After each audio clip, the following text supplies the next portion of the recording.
Hi friends, నా పేరు Venkatesh. Welcome to our YouTube channel chill bro updates 2.0. First వీడియోకి లేకుంటే రీచ్ ఎక్కువ పెడుతుంది. కంటెంట్ నచ్చితే సబ్స్క్రైబ్ చేయండి. రోహిత్కి ఎల్లో కార్డ్ ఇచ్చేంత తప్పు చేశాడా? అమన్కి బయట జరుగుతుంది ఎలా తెలిసింది? రాజ్కుమారి దయాన్ గారు భలే ఉన్నారు, కరెక్ట్గా యూజ్ చేసుకున్నారు. ఆ ఎల్లో కార్డ్ బాగా ఆలోచించారు. షష్ఠీకి జడ్జెస్ న్యాయం చేశారు. దీని గురించే ఈ వీడియోలో మాట్లాడుకోబోతున్నాం. ఫస్ట్ వచ్చేసి ఈ జడ్జెస్ ఉన్నారు, ఒక్క రోజులో అది ఆ రోజు ఎపిసోడ్లోనే చెప్పారు ఈ రోజే ఎల్లో కార్డ్ యూజ్ చేయాలని. అదేంటి, వాళ్ళు సంపాదించుకునేది ఎప్పుడన్నా యూజ్ చేయొచ్చు, కొంచెం టైం ఇవ్వాలి.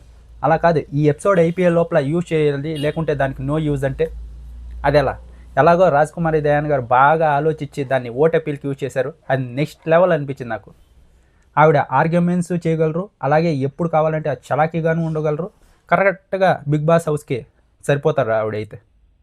ఇంకా నెక్స్ట్ వచ్చేసి రోహిత్ చెప్పాను కదా, ఆల్రెడీ ఆర్మ్ రెజ్లింగ్ ఒక టాస్క్ అయితే జరుగుతుంది మిథిలేష్కి, అలాగే రోహిత్కి. రోహిత్ అయితే విన్ అయ్యాడు ఇందులో.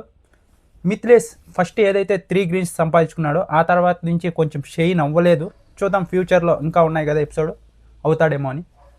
ఆ తర్వాత ఎల్లో కార్డ్ ఇచ్చారు రోహిత్కి. అయితే టీముని బాగా లీడ్ చేశాడు, వాళ్ళే రెడ్ టీం కూడా విన్ అయ్యారు. కానీ అక్కడ చెప్పాను కదా థ్రెడ్ పట్టుకుంటాడు, అందుకే ఎల్లో కార్డ్ ఇచ్చారని.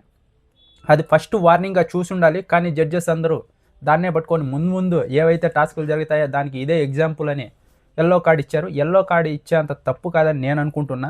ఎందుకంటే ఒకసారి వార్నింగ్ ఇచ్చి నెక్స్ట్ టైం నుంచి చెప్పు ఉండాలి. ఇదే ఫస్ట్ టైం ఆ రోజు ఎపిసోడ్లోనే ఎల్లో కార్డ్ ఇంట్రడ్యూస్ చేశారు. అప్పుడే రోహిత్కి అయితే టీం గెలిచాడు, టీం బాగా టాస్క్ పర్ఫార్మెన్స్ చేశాడు ఆ రోజైతే. కానీ అతనికైతే ఎల్లో కార్డ్ ఇచ్చారు. ఇంకా రోహిత్ ఏదైతే వాళ్ళ టీంలో బాగా పర్ఫార్మెన్స్ చేసింది ఎవరంటే షష్ఠీని తీసుకున్నాడు కదా, అది కూడా నాకు చాలా బాగా అనిపించింది. ఆవిడ లేకుండా ఉంటే మేము గెలవం, చాలా ఎఫర్ట్స్ పెట్టింది, అందుకే ఆవిడకి ఇస్తున్నా అని చెప్పారు కదా అది. ఆ తర్వాత అది రాజ్కుమారి దయాన్ గారు తీసుకున్నారులేండి, అది వేరే విషయం.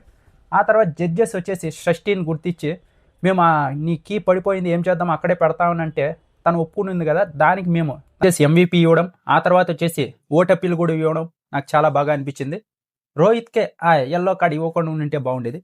ఇంకోటి వచ్చేసి అమన్. ఇప్పుడు అమన్ గురించి మాట్లాడుకుందాం. అమన్ ఏదైతే ఈరోజు ఎపిసోడ్లో చూసారో అందరికీ ఒకటే డౌట్ వచ్చి ఉంటుంది, ఎప్పుడో షూటింగ్ జరిగింది, మనం ఇప్పుడు అమన్ గురించి ఇలా PR కానీ లేకుంటే ఇలా బయట వీళ్ళు ఫేవర్ చేస్తున్నారు జడ్జెస్ అని మాట్లాడుకుంటున్నారు. ఇదంతా ఎలా తెలిసింది, ఈరోజు ఎలా కౌంటర్ ఇచ్చాడు, నేను బ్యాడ్ అయ్యాను నీ వల్ల, ఇదంతా ఎలా తెలిసిందని కొంచెం డౌట్ రావచ్చు.